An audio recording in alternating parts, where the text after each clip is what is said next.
Going beyond the headlines.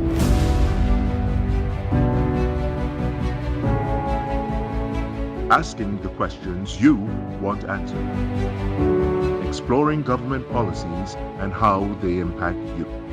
We are delving deeper.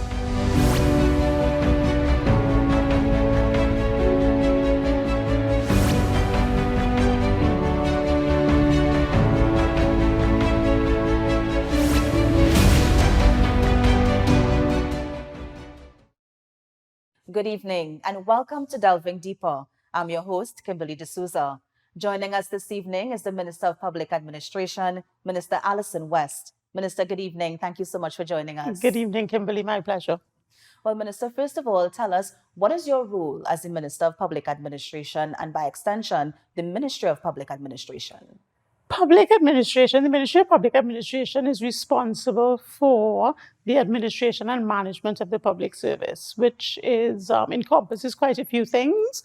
So we are responsible for designing and implementing policies with respect to how the public service is managed, training of public servants, providing accommodation to public servants, public consulting management, which is essentially advising on how ministries and agencies should be structured and staffed, looking at the legislation that impacts the public service, managing human resources, and open government, which is ensuring that information in respect of government is made easily available to the public. And under the ministry, we have indirect control for the service commissions and the chief personnel officer. And as the minister in charge of this ministry, is it that you have a role where you oversee how each of these departments work? Correct. I am in charge of ensuring that things get done and that government policy in respect of these areas get implemented. Nice. Now, I know that the ministry is also responsible for the implementation of ICT. How does this work? Well, yes and no. The ministry in 2020 started out as the Ministry of Public Administration and Digital Transformation, which means that we had complete control over implementation of ICT projects. But that ministry, as you know, was split into two. So we now have a Ministry of Public Administration and a Ministry of Digital Transformation. So the Ministry of Digital Transformation is really responsible for ensuring the implementation of government digital projects. But the Ministry of Public Administration has a role to play in that, in ensuring that the public service structures complement the implementation of the digitalization, that there's proper training, that there's proper re-engineering of processes. So we try to work hand in hand with the Ministry of Digital Transformation to ensure a smooth transition into the digital space. Nice. Now, Minister, for years we've been hearing about attempts to bring about greater efficiency within the Ministry of Public Administration. Where are we on this? It is a slow progression. What tends to happen is that every time you have the change in government, the change in administration, the change in a minister, you may see a shift in implementation, which is why it's so important to get things done while the person with the vision for the change is there. So we are trying to expedite the significant changes that need to be made so they become ingrained and they don't get abandoned at the end of this government administration, for example. Right. Now, Minister, what are some of the things you think might prevent you from accelerating that plan were you to leave the ministry, let's say, at the end of the 5-year? There's an issue with procurement in the government. I worked in the private sector for like 20 years, and we meet at board meetings or at partners meetings or whatever. We make a decision as to what we need to get for the business, and we get it. In government, a decision is made at the ministry level. This is what we think we need. We have to go to cabinet for approval, which is something that can be expedited. But then you start the procurement process. You have to draft a request for proposal. You have to issue it and put it out there in the public for 1 to 3 months. You have to assess and evaluate. So it takes a long time between making a decision and implementing that decision. And when you have a team that is not galloping along, that can take even longer. So I think that is the biggest challenge in government. So it is important to manage your projects properly to ensure that there is implementation. We're working with the current procurement legislation under the Central Tenders Board. So it is not, I don't think the procurement legislation would be a cure-all for that. One of the concerns that we have, which is why the AG has asked the Prime Minister to defer implementation of the procurement legislation, is the ability of stakeholders to challenge, which, if not properly implemented, could bring a halt to the operations of the public service. So we're trying to sort that out while we continue the method of procurement that we've been working with for decades. Nice. Now, you mentioned one of the challenges, of course, is procurement. What other challenges have you seen over the years? Well, we have a changing world, and we are not training and developing public servants to easily fit into that world. So you don't have an easy transition of staff when you have a new approach. So that, for example, we have digitalization going on. How many public servants are ready for that? How many are willing to embrace that? Because, of course, for example, there's a fear that with digitalization comes the risk of loss of jobs. So that those are things we have to manage while we prepare them for operating in the new world. Of course. And so, Minister, on the flip side, I know you would have seen some successes. Let's talk about that. Well, the various ministries and agencies have been making real progress in digitizing their processes, and we have seen some successes. We have, for example, the licensing office, which is issuing appointments by online, and people who have been using that system and going in says, I've taken 20 minutes when I actually get to the licensing office. You have the same thing happening at the AG's office. My ministry has just digitalized its property records. So, for example, as I said, we are responsible for providing accommodation for government offices and agencies. And up to very recently, we were doing that manually. And you know how managing, it's like close to 300 properties manually is, and those are rented properties. In addition to that, we have state-owned properties we have to manage. So changing that to a digital system, allowing members of the public, landlords, to register on the system so we know what properties are out there available. So it makes finding properties and making the match between the needs and what is available easier to manage. So all of these things are allowing us a lot greater success in getting things done. And we were able to work during the pandemic and the lockdown largely because we had digitalized a lot of things. So we have been seeing successes. Right. Now, as you are seeing successes, are there any systems in place to assess the work of public servants? That is something we are working on. We have a few projects going on at the ministry. And one of the things we realize we have to do, both as we digitalize, as we try to make ourselves more efficient, and as we work to implement a remote work system, we have to do a couple of things. We have to manage how we distribute work better. We have to manage how we oversee work and supervise work better. And we have to do a proper job at assessing public servants. We have to move from the system that we have operating where we promote based on seniority to a system where we move based on merit. And at the moment, because there is an assessment of staff system in place, but because it's not digitalized and properly managed, it tends to not be a reliable system because everybody, regardless of whether they're bad or indifferent or great, will get the same kind of mediocre report from their permanent secretaries or their managers. So we have to make people more accountable, and we are seeking to roll out an e-system that allows us to better manage that. Right. Now, before they are assessed, I'm hoping that they are trained, because I know that the ministry has a public service academy where they use it to train public servants. How does this work? We have an academy, and in theory, people are trained, but that's one of the other projects we're working on. The Public Service Academy needs to be revamped and modernized.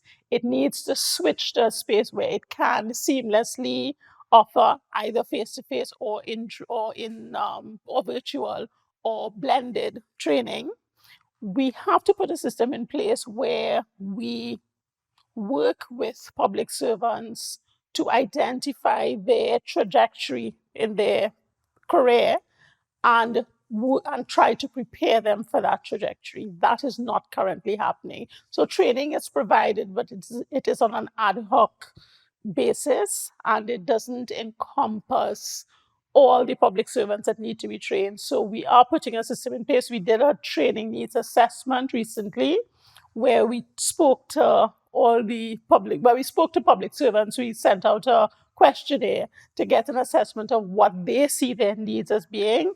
We are now about to embark on designing a more comprehensive training program so that we can do it, because we're dealing with 60,000 odd public servants. So we have to become more structured, and this is what we're aiming to do. We're also redesigning the structure of the academy itself to allow us to provide a wider range of training, because at the moment the training is largely provided by the staff of the ministry.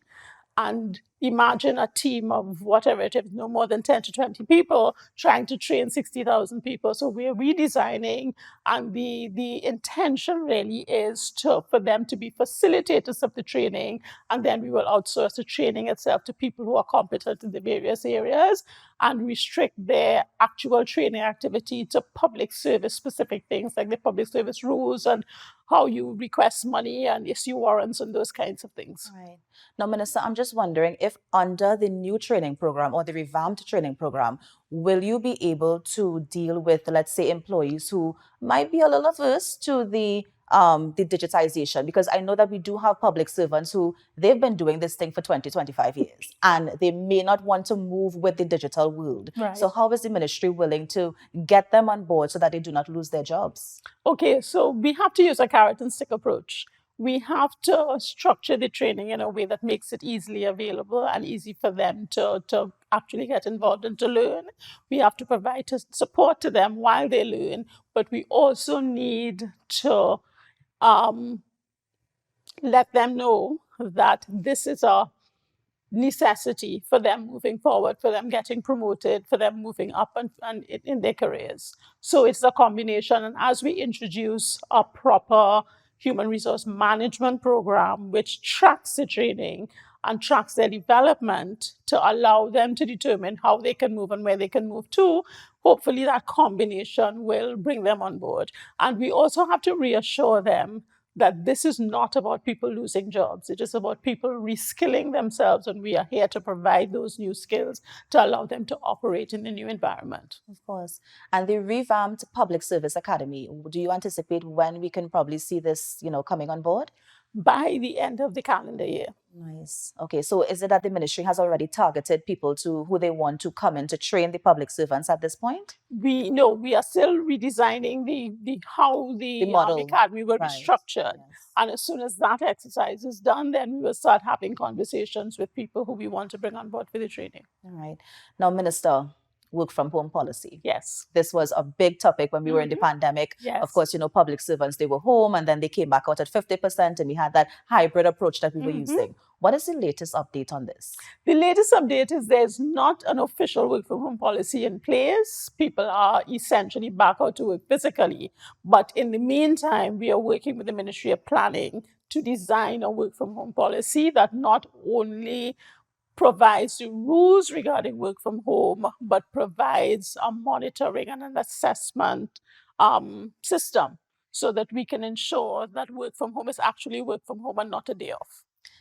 How soon can we see at least something concrete that we're moving in the right direction? And maybe, is it at the end of the calendar year, maybe next year, we can see people working from home? That is my hope. Yes, we have a 3-month target for the end of the assessment and coming up with the new plan and rules. And once we get cabinet approval, we hope to roll that out right away. So no later than the end of the calendar year. Of course. Now, Minister, no system is perfect, and we are having some challenges, I would say, with the public service. How do we expect to roll out the work from home policy if we're still dealing with these issues at the public service level? But that is why, as we develop the work from home policy, we are also seeking to roll out an electronic human resource management program. And that will work hand in hand because you are better able to manage your staff because you have the information easily available at your fingertips, both to the staff and to the supervisor.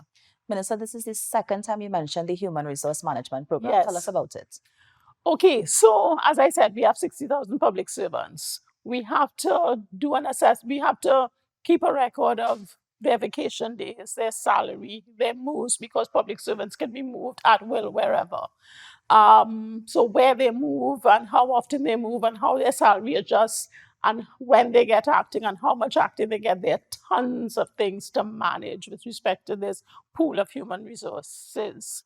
And at the moment, that is done physically, which is why, for example, when people get to the end of their work life in the public service, they currently have to wait 5 years to get their pension because there's no single repository of all of the HR records. Because as they move from working in public admin to Ministry of Finance, I keep the records from public admin, Ministry of Finance starts another record, and so on throughout their life. Once we translate that into an electronic system, we get rid of those problems. So getting information more readily available, more manageable, and accessible to all relevant parties simultaneously is how we propose to deal with that. Now, Minister, I'm sure a lot of people are waiting to hear who will be first to actually use the work from home policy or to utilize the work from home policy. Which group of workers? Well, I like to have across the board implementation. So once we can do that, that would be my preference, not to give certain workers a preference over others. Well, you see, the thing is that in every ministry, there are pockets of work, there are divisions which do not require people to be physically around to work. And when you allow people that flexibility, I have found with the right attitude, people become more effective. So I would not want to say, well, let us target Ministry X or Ministry Y. Remember, the Ministry of Public Admin will not be personally supervising this thing.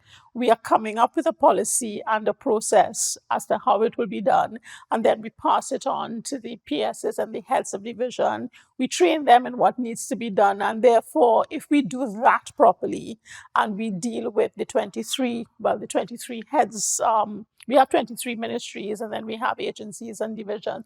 If we train the heads properly, then they should be able to properly implement it throughout the system. And Minister, do you think the work from home policy can be tailored to each division and ministry? So, for example, we have the licensing division, very, very busy division. Mm-hmm. Do you see it practically working in a division such as that where people can work from home? Well, you have different criteria for different elements of the job because there are some people who will always have to be working face-to-face with the public. But then having said that, even as we digitalize, we can move away in part from a system where you have to physically turn up at the licensing office to renew your driver's license. We know who the people are. As we roll out the unique identifier, it's possible to get the relevant information from the various agencies to determine this person is ready to put his permit is ready to be renewed, license rather, it's not a license, not a permit, yes. Ready to be renewed. You can get the medical records electronically if medical records are necessary, so that face-to-face activity becomes less and less critical. And as we do that, work from home becomes more and more feasible. What I have found is that the work from home had a positive impact on a lot of families, so that it's something I would like to encourage, give parents a flexibility of how much time they can spend with their family while they continue to work, and it's not an either or, which I think is what the work from home will do. Also, in the absence of a pandemic and a lockdown, you don't have people necessarily stuck at home, yes. Which creates different problems. So you have the flexibility at your option to determine how much time you spend with your family while you get your work done. Yeah, I think it also removes the concern about the babysitter, because everybody's always concerned, I don't have a babysitter. That is correct. You don't have a babysitter. You're not sure you can trust the daycare center, yes. And those kinds of things. Yeah. And just the whole concept of spending time with your children, because at the moment people leave home at 5 o'clock in the morning to get to work. They don't get back home until 8. When do you spend time with the family? So it creates that flexibility. Yeah, I think for mommies too as well. I know that some mommies often leave the workforce because they Mhm. want to spend that crucial 1 to 4 Correct. age with Exactly. their children, That's you know. right. So Yeah. I think with And as we digitalize, maybe we can find more flexibility in the hours of work, because you may not need people to work for as long a day as you do now. So maybe they can work 4 hours and get the work done while they have time to work with them, do homework with the children, play with them, that kind of thing. So heading towards a better society. yeah. One of the things you mentioned as well, Minister, I think is so crucial. There's a lot of trust going into this. There's a trust from the employee and the employer, where the employer has to be like, I can trust you to be home and work. Exactly. Do you anticipate that being a big problem? I think it's something that has to be learned by some people. Some people it happens naturally with, other people it needs to be learned. So, and as I said, it has to be learned by a combination of the carrot and the stick, because there have to be consequences. At the moment, we don't have a lot of consequences in the public sector, and this is why people feel they can get away with whatever. The EHRM system, which we are hoping to introduce, should allow us to better put accountability factors in place. Now, Minister, during the COVID-19 pandemic, the ministry would have had a lot to do with very few resources, because the public sector, of course, was operating at 50%. And a lot of industries, even the public sector, would have had to pivot and kind of change how they do certain things. What were some of the major hurdles, I would say, that the ministry had to overcome to ensure that everybody was, dealt with appropriately? Okay, so one of the first problems was ensuring that people had the wherewithal to work from home, because we couldn't operate at 100% in the ministry. So securing devices, distributing them, ensuring people had internet, those basic things, and then training some people on how to use Teams or Zoom or whatever. But that was handled, I think, fairly expeditiously. So we settled down fairly quickly into a decent work routine. Monitoring some people working, because some people were very responsible. You could see them working longer hours and really focus on the job, because the working from home gave them flexibility to set their hours and that kind of thing. And my philosophy is, once you get the work done, when you do it and where you do it is less of a concern of mine. But some people, on the other hand, need the stick over them. They need the supervisor looking to say, okay, where's this file? Why are you taking so long? So that was a challenge. And that's one of the things we have to train public servants away from, to be able to manage their own work routine and get their stuff done without somebody looking over their shoulder. Of course. And then coming out of the pandemic, I mean, we would have had to advance in a space of 2 years. And maybe the public service may not have been ready for how quickly we had to use, digitalization. What are some of the lessons learned coming out of the pandemic now? I think the main lesson learned is that the world is now digital. So we can no longer postpone or delay the full implementation of digitalization. And it's something we have to press ahead on. I think what the individuals, a lot of them did learn, and some of them may still have to learn, is that they could no longer fight this change. It is there and it has to be embraced, or people will be left behind, and we can't afford that. Now, one of the topical issues right now is the negotiations with the workers and the CPO. If the union or the workers reject the offer, do you see this having any sort of effect on the public service? Well, it depends on what action, if any, the workers decide to take while the discussions and negotiations go ahead, because there's a process whereby if the parties can't agree before the CPO, it goes to conciliation before the Ministry of Labor, and then if that fails, then it goes to the industrial court. So that's a process that is available to the parties depending on how soon they can agree on where we are going. And I'm hoping that we can continue to operate seamlessly while they go through that process to arrive at a position which hopefully everybody will find acceptable. No, of course. But Minister, do you anticipate any negative effects? So, for example, do you anticipate, let's say, an increase in absenteeism? Or do you anticipate people, giving half of what they're supposed to give, or their output is actually 50% as they go through these negotiations? Well, I am hoping not. The public servants have been patient for quite a while, and we do appreciate that. I think partly because they understand the circumstances that we've been in, we are trying to keep them apprised of the circumstances and why we are doing what we are doing and why we're moving in the direction we're moving in. So hopefully they will continue to be understanding while the people who are doing the negotiation work through this process. Of course. Now, as your term as minister, what else do you plan to achieve for the Ministry of Public Administration? I am hoping to leave the ministry stronger than it is. One of the deficits that I realized when I got there was the absence of a project team, project implementation, project management, project planning. That was not readily available at the ministry. So I introduced a temporary team while I formalize what I want to go to cabinet for approval. And that brought to my attention the fact that a deficit exists in that area in most of the ministries, departments, and agencies. So I'm looking across the public service to see how we can improve project implementation. If you listen to the budget debate, for example, every year there's a report by ministries about what percentage of their capital allocation is not spent because they were not able to implement and complete their projects. So that is one of the things I definitely want to address to make implementation of projects and assignments easier. Now, Minister, this might be a bit early, but I know that the Prime Minister announced that budget might be read a bit earlier this year. Yes. Have you started to put any thought in terms of the allocations?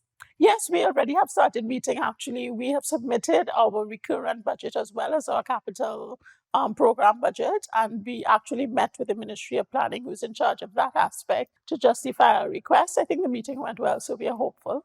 Any allocation figures you can give us at this point? I think that's a little premature. The Minister of Finance needs to weigh in as to how much we can afford. Of course. And of course, Minister, final thoughts. Final thoughts. The work at the ministry is interesting.